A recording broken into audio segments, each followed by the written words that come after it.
নমস্কাৰ আপোনালোক সকলোকে মোৰ অন্য এটা ভিডিঅ'লৈ স্বাগতম জনাইছোঁ আৰু যোনে যোনে মোৰ ভিডিঅ' চাই আছে please like comment and share কৰি দিব আৰু ছাবস্ক্ৰাইবো কৰি দিব।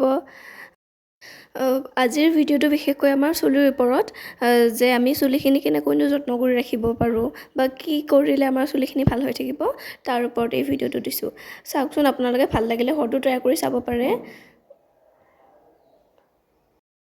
তাৰ বাবে আমি প্ৰথমতে জেতুকা ছিঙিলোঁ আৰু এয়া এল'ভেৰা দুডালমান কাটি ল'লোঁ। আৰু আপোনালোকে জানেই যে এল'ভেৰা আমাৰ ছাল আৰু চুলিৰ কাৰণে খুব বেছি উপকাৰী।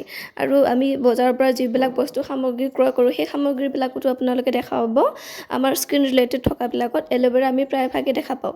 মানে যে এল'ভেৰা আমাৰ শৰীৰৰ ছালৰ আৰু চুলিৰ কাৰণে খুব বেছি উপকাৰী। আৰু এই এল'ভেৰাৰ লগতে মই দিছোঁ দুটামান জেতুকা পাত আৰু কেইটামান জবা ফুলৰ পাত। জেতুকা পাত আৰু জবা ফুলৰ পাতো আমাৰ চুলিৰ বাবে খুব বেছি উপকাৰী। চুলি সৰা হ'লে বা চুলিৰ অফি হ'লে তেতিয়া আমাৰ উপকাৰ হয় এই জেতুকা পাত আৰু জবা পাতেৰে। আৰু এই তিনিটা বস্তুৰে মই আজি এটা মিশ্ৰণ তৈয়াৰ কৰিম আমাৰ চুলিৰ বাবে। আপোনালোকেও যদি ভাল লাগে ঘৰত তেনেহ'লে ট্ৰাই কৰি চাব পাৰে। আৰু এই গোটেইখিনি পটাত পিচি ইয়াৰ মিশ্ৰণটো মই চুলিত লগাই দিম। এয়া মই পটাতে পিচিছোঁ, কিন্তু আপোনালোকৰ যদি মিক্সাৰ মেচিন আছে তেনেহ'লে আপোনালোকে তাতো মিক্স কৰি ল'ব পাৰে।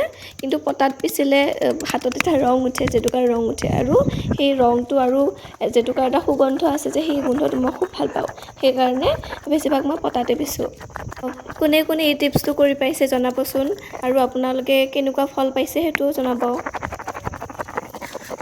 আজিৰ ভিডিঅ'টো ইমানতে সমাপ্ত কৰিছোঁ। যদি ভাল লাগিছে তেনেহ'লে লাইক কৰিব, কমেণ্ট কৰিব আৰু ছাবস্ক্ৰাইব কৰিবলৈ নাপাহৰিব। ধন্যবাদ।